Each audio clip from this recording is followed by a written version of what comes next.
Praise the Lord, hallelujah. मैं pastor Prashant Kumar, आप सभी को मेरा यूट्यूब चैनल प्रशांत कुमार मैं वेलकम और स्वागत करता हूं। आज का बाइबल अध्ययन में मैं फिर से एक नया वीडियो लेकर आया हूं, आपके पास उपस्थित हुआ हूं।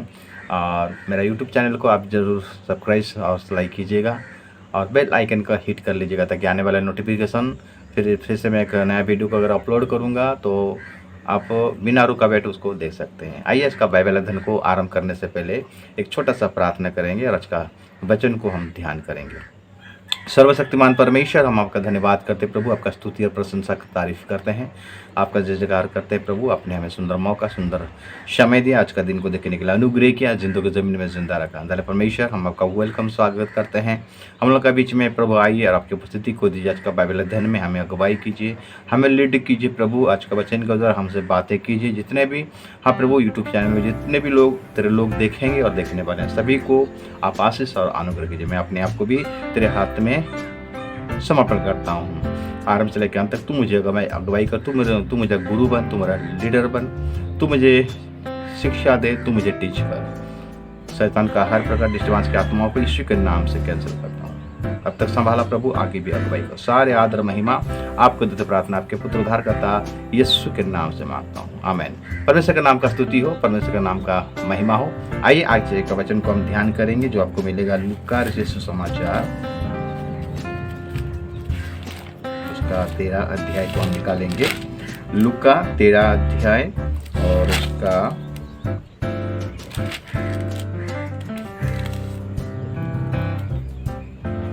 6 पद। फिर उसने ये दृष्टांत भी कहा, किसी की अंगूर की बारी में एक अंजीर का पेड़ लगा हुआ था।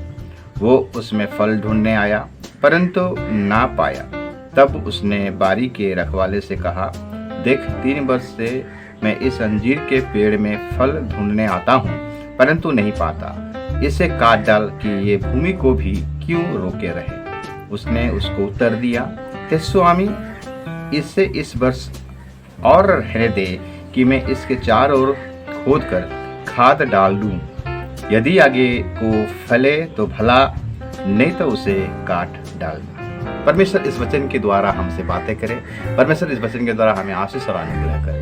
हम देखें कि लूका उसका 13 अध्याय और 6 से लेकर हम जो 9 पद तक पढ़ाई की है, एक अंजीर के पेड़ के बारे में जिक्र किया गया है। और हम देखते हैं कि मालिक उस अंजीर के पेड़ के पास आया है, फल ढूंढने के लिए आया है।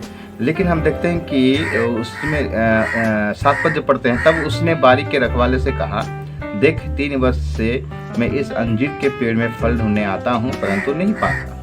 हम देखते हैं कि 3 वर्ष से वो उस पेड़ के पास आता है, फल की आशा में आता है, लेकिन उसमें फल नहीं। और देखते हैं कि अंजीर का पेड़ में पत्ता है लेकिन फल नहीं है। तो हम देखते हैं कि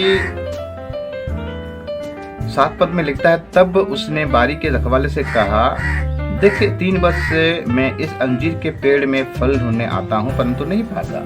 इसे काट डाल कि ये भूमि को भी क्यों रोके रहे।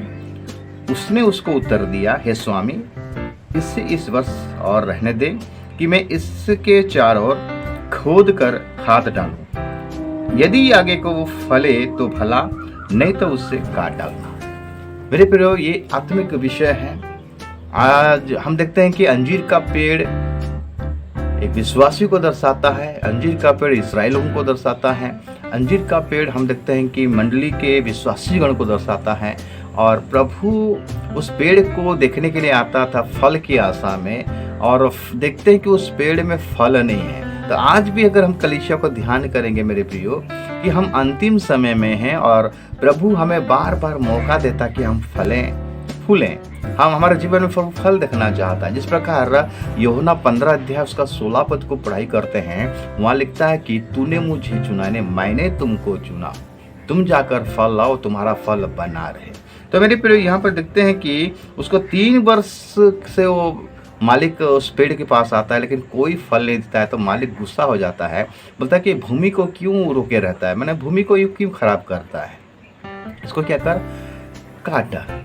तब जो रखवाला है, पेड़ का जो रखवाला है, वो बोलता है कि हे स्वामी, और 1 साल इसको छोड़ दे। मेरे प्रिय, हम अनुग्रह के युग में हैं अगर ये अनुग्रह के युग में है कि हम बार बार गलती करते रहेंगे, पेड़ का मतलब हम ही को दर्शाता है, आप और हम, एक विश्वासी को दर्शाता है। मनुष्य जाति को पेड़ के साथ तुलना किया गया है। जिस प्रकार हम देखते हैं यूहन्ना 15 अध्याय 1 से लेकर अगर पूरा 5, 6, 7, 8 तक पढ़ाई करेंगे, वाले मैं सच्ची दाखला तो तुम सब डाली और मेरा पिता किसान है, जो डाली मुझ में है और नहीं फलता उसको काट डाला जाता है। मेरे प्रियो आज का कलीसिया का दशा ऐसा है। आज कलीसिया का दशा इस प्रकार है कि आज प्रभु कलीसिया में फल को दिखना चाहता है। वो बोलता है कि अगर तुम नहीं फलोगे तो मैं तुम्हें काट डालूंगा। लेकिन एक रखवाला है, एक अनुग्रहकारी दयालु परमेश्वर है, जो उसी के चलते आज हमें जीवन दान मिलता है। मेरे प्रिय, प्रभु का वचन कहता है, अगर हम उसका ऊपर में अगर थोड़ा सा ध्यान करेंगे, 5 पद है उसका, लुक्का का और उसका 13 का 5 पद को पढ़ेंगे, वहाँ लिखता है, मैं तुमसे कहता हूँ कि नहीं, परंतु यदि तुम मन ना फिराओगे तो तुम सब भी इस रीति से नष्ट हो जाओगे।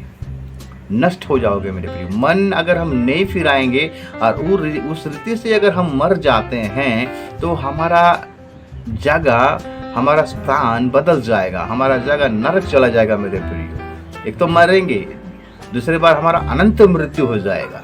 परमेश्वर नहीं चाहता। परमेश्वर जगत को ऐसा प्रेम किया, मनुष्य जाति को ऐसा प्रेम किया, अपना इकलौता पुत्र को दे दिया, जिस पर वो विश्वास करेगा वो नाश नहीं होगा परंतु अनंत जीवन को पाएगा। मेरे प्रिय, यहाँ पर देखते हैं कि बारी का जो रखवाला है, जो पेड़ का रखवाला है, वो क्या करता है, निवेदन करता है अपने स्वामी से कि इस एक बार छोड़ दीजिए। इसी प्रकार मेरे प्रिय, हम बार बार गलती करते हैं, हम फलवान जीवन नहीं काटते हैं, हम सांसारिक में पूरा लिप्त रहते हैं, हम कलीसिया तो जाते हैं लेकिन हमारा जीवन में आत्मिक फल दिखाई नहीं देता है। इसीलिए परमेश्वर गुस्सा होता है। जब परमेश्वर गुस्सा होता है तो पिता के दाहिने और यीशु मसीह बैठा रहता है और हमसे, पिता से निवेदन करता है कि पिताजी इसको छोड़ दीजिए, 1 साल छोड़ दीजिए, अगर नहीं फलता तो उसको काट दीजिएगा। फिर भी देखिए पिता यीशु मसीह का दया, यीशु मसीह का अनुग्रह। रोमी 6 में कहता है कि क्या अनुग्रह ज्यादा है, बल्कि तुम क्या गलती करते रहो, पाप करते रहो। अपने पापों से हमें मन फिराना। मेरे तो आज का चिंता का विषय है, जो बारी का जो रखवाला है, पेड़ का जो रखवाला है, वो स्वामी से क्या कहता है कि मैं इसको क्या करूंगा, अच्छा से खोदूंगा, उसके बाद खाद दूंगा। अच्छा से खोदूंगा और खाद दूंगा, मतलब उस पेड़ को मिट्टी, जो पाप का मिट्टी में जो पाप का स्वभाव है, पाप जैसा मिट्टी का जो गलत चीज है, उसको बोलते हैं हमारे जीवन में जो पाप का स्वभाव क्या क्या हमारा जीवन को ऐसा जकड़ लिया है हम फल नहीं पाते हैं। हम संसार के साथ समझौता कर लिए हैं, हम गलत चीजों के साथ समझौता कर लिए, उसको बोलते हैं जकड़ना। पूरा जकड़ लिया है, जड़ को जकड़ लिया है, इसलिए उसमें फल नहीं दिखाई देता है। तो उसको मैं खोदूंगा, बोला, अच्छा से खोदूंगा, उसके बाद खाद दूंगा।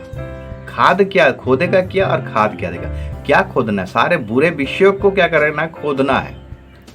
और खाद क्या देने से वो बुरा विषय और दोबारा उसमें नहीं आएगा। आज का चिंता का विषय है खाद के बारे में। हम देखते हैं कि 7 प्रकार का खाद उस पेड़ में दिया गया, 7 प्रकार का खाद। आज मैं 3 प्रकार का खाद के बारे में जिक्र करूंगा। पार्ट 1, ये पार्ट 1 रहेगा। पार्ट 2 में मैं और 4 प्रकार का खाद के बारे में आपको बताऊंगा। आज 3 प्रकार का खाद के बारे में चिंता करेंगे कि वो खोद तो दिया, खाद क्या देना है, कौन सा चीज को खाद देना है। खाद, पहला खाद परमेश्वर का वचन।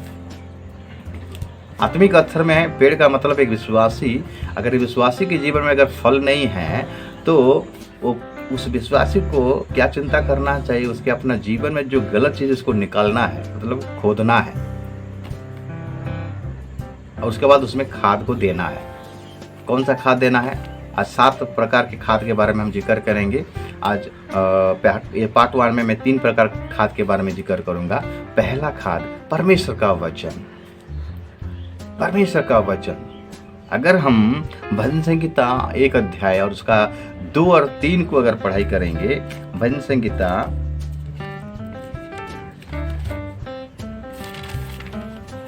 1 अध्याय भजन संहिता एक अध्याय उसका 2 और 3। परंतु वो तो यहोवा की व्यवस्था से प्रसन्न रहता और उसकी व्यवस्था पर रात दिन ध्यान करता रहता है। वो उस वृक्ष के समान है जो बहती नालियों के किनारे लगाया गया है और अपनी ऋतु में फलता है और जिसके पत्ते कभी मुरझाते नहीं। इसलिए जो कुछ वो पुरुष करे वो सफल होता है। परमेश्वर का वचन को हमें डेली पढ़ना है, परमेश्वर का वचन को हमें डेली मनन करना है और परमेश्वर का वचन को हमें डेली फॉलो करना है। ये वचन हमारे जीवन को बदल देगा मेरे प्रियो। ये वचन हमारे जीवन में फल को आने के लिए सहायता करेगा। आज वचन के कमी के कारण, आज वचन के नहीं होने के कारण आज बहुत सारा विश्वासी आज से ठंडा पड़ गए हैं। उनके जीवन में फल नहीं दिखाई देता है, केवल सांसारिक विषय दिखाई देता है। वचन को हमें डेली पढ़ना है मेरे प्रियो। वचन को हमें समय देना है, वचन को ध्यान करना है। केवल पढ़ना नहीं, उसको ध्यान करना है, रात दिन ध्यान करना है। परमेश्वर का व्यवस्था को हमें ध्यान करना है।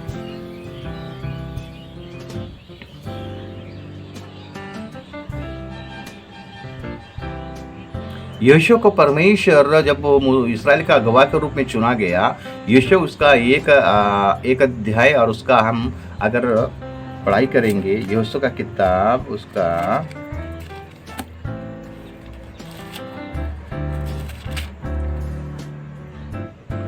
1 अध्याय और उसका हम पढ़ाई करेंगे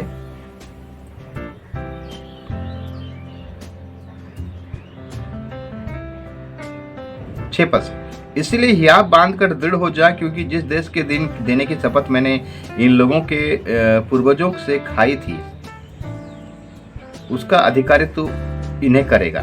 इतना हो कि तू हियाव बांध कर बहुत दृढ़ होकर जो व्यवस्था में मेरे दास मूसा ने तुझे दी है उन सब के अनुसार करने में चौकसी करना और उससे ना तो दाहिने मुड़ना और ना बाएं। तब जहाँ जहाँ तू जाएगा वहाँ वहाँ तेरा काम सफल होगा। व्यवस्था की ये पुस्तक तेरे चित्त से कभी ना उतरने पाए, इसी में दिन रात ध्यान दिए रहना, इसलिए कि जो कुछ उसमें लिखा है उसके अनुसार करने की तू चौकसी करे, क्योंकि ऐसा ही करने से तेरे सब काम सफल होंगे और तू प्रभावशाली होगा। आज हमारा जीवन में फल क्यों नहीं है? क्योंकि हम वचन के हिसाब से नहीं चलते हैं, वचन को हम पालन नहीं करते, हम वचन का लालायित नहीं है। आज हम किसका लालायित है? कौन सा चीज में आज हम अटैचमेंट है? अगर जो वचन के साथ अटैचमेंट रहेगा मेरे प्रिय, जो वचन के साथ रहेगा, वचन के साथ अटैच रहेगा मेरे प्रिय, उसका जीवन में फल दिखाई देगा, उसका जीवन प्रभावशाली होगा। वो जहाँ भी जाएगा, व्यवसाय क्षेत्र में हो, नौकरी के क्षेत्र में हो, पढ़ाई के क्षेत्र में हो मेरे प्रिय, उसमें वो सफलता पाएगा। आज तो हम देखते हैं कि मोबाइल के साथ लोग अटैचमेंट है, टीवी के साथ अटैचमेंट है, गर्लफ्रेंड बॉयफ्रेंड के साथ अटैचमेंट है, इसीलिए उनका जीवन में कोई फल नहीं दिखता है और हमेशा वो प्रभु का क्रोध का पात्र वो लोग रहते हैं। परमेश्वर हमारे जीवन में फल को देखना चाहते हैं, क्योंकि हम दुनिया में अगर आए हैं, प्रभु हमें इस दुनिया में क्यों लाया है? क्योंकि हम फलवंत होने पाए। हमारे जीवन में फल का होना बहुत जरूरी है। हम देखो होनोक का जीवन को अगर हम देखेंगे मेरे प्रिय, बाइबल में भरा पड़ा हुआ है, होनोक का जीवन में देखेंगे, होनोक का बारे में क्या टेस्टिमनी दिया जाता है। अगर हम ये उत्पत्ति की किताब उसका 5 अध्याय को निकालेंगे, उत्पत्ति की किताब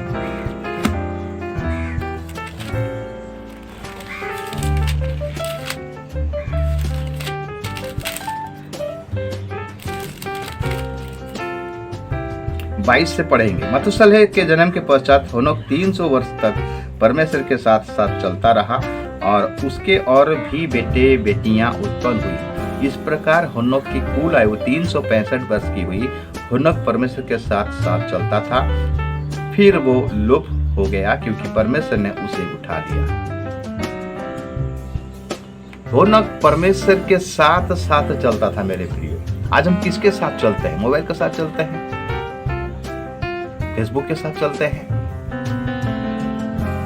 हमें वचन के साथ लिपटे रहना है, उसको तकिया बनाना है मेरे प्रिय। दाएं नहीं मुड़ना है, बाएं मुड़ना नहीं है। दाऊद कहता है कि तेरा वचन मेरे पाँव के लिए दीपक है और मार्ग के लिए उजियाला है। मेरे प्रिय, वचन और सामर्थ है। यीशु मसीह वचन है। हम देखते हैं कि आदि में वचन था। हम जब देखते हैं कि उत्पत्ति के किताब में परमेश्वर इस सृष्टि को वचन के द्वारा बनाया और वचन के द्वारा स्थिर किया। तो हम किसको आज ज्यादा इंपॉर्टेंट देते हैं? अगर हम वचन को ध्यान करेंगे, ये पहला खाद है वचन को पढ़ना। डेली हमें वचन को पढ़ना है और मनन करना है। मेरे केवल पढ़ देने से नहीं होगा, उसको मनन करना है, ध्यान करना है, रात और दिन उसको ध्यान करना है, तब जाके हमारा जीवन में फल लगेगा। ये है पहला खाद जो कि उस पेड़ में फल लाएगा। विश्वासी का जीवन में, आपका जीवन में, मेरे जीवन में फल को लाएगा। ये पहला खाद है। दूसरा खाद के बारे में चिंता करेंगे। दूसरा खाद है पवित्रता को मेंटेन करना है, होलीनेस। केवल वचन को पढ़ने से नहीं होगा मेरे प्रियो। वचन के साथ साथ हमें हमेशा गलत चीजों से, खराईपन में, बुराई से हमें अलग रहना है। आयुब के बारे में क्या टेस्टिमनी दिया जाता है? आयुब एक खराब व्यक्ति था और हमेशा बुराई से अलग रहता था। अगर प्रभु को हम भय करते हैं, प्रभु का वचन को अगर भय करते हैं, प्रभु का वचन को हम आदर करते हैं, तो हमें बुराई से अलग रहना है। बुराई से अलग रहना है। हमारे जीवन में खराईपन होना चाहिए। पवित्रता को हमेशा, हर दिन, हर पल हमें मेंटेन करना है। जो गलत बातें हैं हमें हमारे जीवन से निकाल देना है। हमें बैठकर चिंता करना है कि मेरे जीवन में कोई गलत बात है क्या, उसको निकाल कर फेंकना है और हर दिन हमें पवित्रता मेंटेन करना है। देखिए, दानिएल का जीवन को अगर देखेंगे मेरे, बंदवाई में रहकर वो अपने आप को कितना पवित्रता करके रखा था। जोसेफ का जीवन में अगर देखेंगे, यूसुफ का जीवन में अगर देखेंगे, वो भी फेरोन राजा का पास रहकर वहां पर एक फिरौन का, उसका बीबी का नजर जोसेफ का पर हमेशा रहता था। उसके साथ सोने के लिए वो विवश करता था, फिर भी वो अपना पवित्रता को पकड़े रहा। वो बोलता है मैं परमेश्वर की दृष्टि में पाप नहीं करूंगा। दानिएल भी हम देखते हैं कि उनके जीवन में भी, दानिएल का जीवन में भी देखें, वो पवित्रता को मेंटेन करके रखे थे। बाइबल में एग्जाम्पल भरा पड़ा हुआ है मेरे प्रियो। इसीलिए पवित्रता को मेंटेन करना हमारा जीवन में बहुत जरूरी है। ये दूसरा खाद है, हमें पवित्रता को हमारे जीवन में मेंटेन करना। वचन में लिखता है, पवित्रता से शोभायमान होकर हम परमेश्वर को धन्यवाद करें। ज्यों त्यों आकर हम आराधना कर नहीं पाएंगे मेरे बेटे। ज्यों त्यों आकर हम वचन को सुन नहीं पाएंगे। वचन को पढ़ना, मनन करना, वचन के अनुसार चलना, उसके बाद पवित्रता को मेंटेन भी करना है मेरे प्रिय। हमें हमेशा अलर्ट रहना है, हमेशा जागृत रहना है कि हमारा जीवन में कोई गलत ना होने पाए। तब जाके हमारा जीवन में फल लगेगा, हमारा जीवन फलवंत होगा। ये है दूसरा खाद। और तीसरा खाद को अगर हम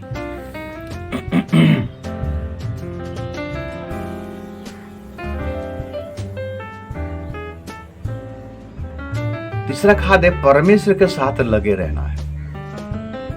परमेश्वर के साथ लगे रहना का मतलब है, परमेश्वर को अगर वचन को हम पढ़ते हैं, परमेश्वर के वचन को ध्यान करते हैं, पवित्रता से हम अपना जीवन को व्यतीत करते हैं, और परमेश्वर के साथ लगे रहना का मतलब है हमें हर दिन, हर मिनट, हर सेकंड उसके साथ लगे रहना है। हम देखते हैं यूहन्ना का जो 15 अध्याय 1 से अगर पूरा 5 पद तक पढ़ाई करेंगे, यूहन्ना का पत्री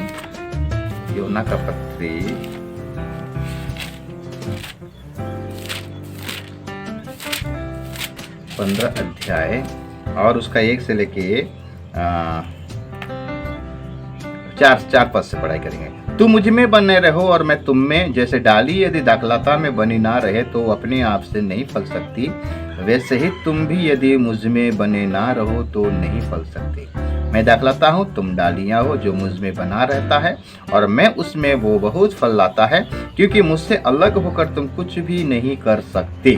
मेरे प्रियो, तुम मुझ में बना रहेगा और मैं तुम में बना रहूँगा। मतलब डाली दाखलता के साथ लगे रहना है। एक पेड़ का जो पेड़ में जो डाली लगा रहता है, कितना समय लगा रहता है? 1 दिन लगा रहता है, 2 दिन लगा रहता है, कि 3 दिन, कि 4 दिन? ध्यान से देखिएगा, वो हमेशा लगे रहता है। उसी प्रकार हमें परमेश्वर के साथ रहना है। रहना मतलब उसके साथ लगे रहना है। परमेश्वर के साथ लगे रहने के लगे रहने से क्या, उसका मतलब क्या है? पहला यूहन्ना अगर 3:24 को अगर ध्यान करेंगे, पहला यूहन्ना 3:24, पहला यूहन्ना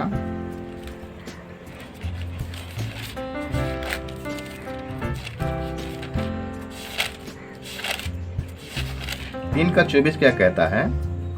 पहला यूहन्ना 3:24, जो उसकी आज्ञाओं को मानता है वो उसमें और वो उनमें बना रहता है, और उसी से अर्थात उस आत्मा से जो उसने हमें दिया है हम जानते हैं कि वो हमें बना रहता है। मतलब जो परमेश्वर के साथ रहता है बना रहता है, जो परमेश्वर के साथ रहता है वो परमेश्वर की आज्ञा का पालन करता है, और परमेश्वर की आज्ञा का पालन करने का मतलब परमेश्वर से प्रेम करता है, और परमेश्वर से प्रेम करने का मतलब है हम उसके साथ बने रहना है।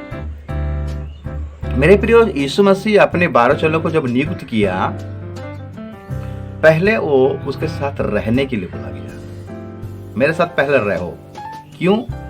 क्योंकि मेरे प्रियो, यीशु मसीह का जो मिशन था, यीशु मसीह का जो लक्ष्य था, एम था, परमेश्वर का इच्छा को पूरा करना। इस दुनिया में आया था परमेश्वर का इच्छा को, सारे मानव जाति को उद्धार करने के लिए, कलवरी के क्रूस पर बलिदान करने के लिए, अपने आप को बलिदान करने के लिए उसका एक मिशन था। वो मिशन को चेले लोगों को भी जानना जरूरी था, इसीलिए साथ में रखा। साथ में रहेंगे तब तो पता चलेगा कि यीशु मसीह के अंदर में क्या चल रहा है, यीशु मसीह का मन में क्या चल रहा है। मेरे प्रियो, हमें परमेश्वर का मन का मीत होना है, इसको बोला जाता है परमेश्वर के साथ रहना है। अगर आपका इंटीमेट फ्रेंड रहता है, एक दूसरे के साथ आप जब बने रहते हो तो उसका मन को आप जानते हो, वो आपका मन को जानता है। उसी प्रकार हमें परमेश्वर के साथ बने रहना है। मेरे प्रियो, साउल परमेश्वर के साथ बने नहीं रहने के चलते उसका राज्य छीन गया। इसीलिए दाऊद टेस्टिमनी, परमेश्वर टेस्टिमनी देता है, मेरा मन रूपी एक व्यक्ति मुझे मिल गया है। क्योंकि दाऊद परमेश्वर के साथ हमेशा बने रहता था, हमेशा लगे रहता था। हमारा उठना बैठना जो भी हो, हम जो भी नौकरी करें, जो भी रहे मेरे प्रेम, जितना बिजी भी रहने से भी हमें परमेश्वर के साथ में बने रहना, उसको उसका साथ हमें निर्भरता रहना है। आज मैं 3 पॉइंट का जिक्र किया, 3 प्रकार का खाद का जिक्र किया। एक फलवंत जीवन हम किस प्रकार काटने पाए, हमारे जीवन में फल किस प्रकार आएगा, एक फलवंत जीवन हम कैसे आगे फलवंत जीवन काटने पाएंगे 100%।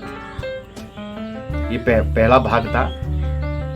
वीडियो ज़्यादा लंबा होगा बोलकर मैं शॉर्टकट में ये पहला भाग को मैं दूसरा भाग को मैं फिर से अपलोड करूँगा। तो आज क्या हम सीखे? आज हम सीखे कि अगर पेड़ में फल होना है तो उसका खाद का जरूरी है। खाद किस प्रकार देना है? पहले खोदना है, बुरी विषय को खोद कर फेंकना है, मिट्टी में जो गलत चीज रहता है उसको फेंकना है, खोद कर उसको चारों तरफ खोद कर उसको निकालना है। उसके बाद उसमें खाद डालना है। आत्मिक जीवन में, एक विश्वासी के जीवन में पहला खाद है वचन की पढ़ना है, वचन के अनुसार चलना है। दूसरा खाद है पवित्रता को मेंटेन करना है, अपने जीवन में हमेशा पवित्रता को मेंटेन करना है। तीसरा पॉइंट है परमेश्वर के साथ रहना है, परमेश्वर के साथ हमें रहना है, मतलब बने रहना है। ये तीसरा खाद है। मैं आशा करता हूँ कि पार्ट 1 में आपको जरूर प्रभु ये 3 प्रकार के खादों से आशीष किया होगा। बाकी का मैं 4 प्रकार के खाद को नेक्स्ट वीडियो में अपलोड करके बताऊंगा। मैं आशा करता हूं आज का वचन आप सबों के लिए आशीष का कारण जरूर बना होगा। सभी को जय मसीह की, प्रेज द लॉर्ड। मेरा यूट्यूब चैनल को जरूर लाइक कीजिएगा, सब्सक्राइब कीजिएगा, और हो सके आप बेल आइकन को हिट कीजिएगा और सभी को शेयर कीजिएगा, ताकि वचन सभी के पास पहुंचे और अपना आत्मिक जीवन को फलवंत जीवन में कन्वर्ट करने पाए। सभी को प्रभु आशीष करे और अनुग्रह करे। जय मसीह की।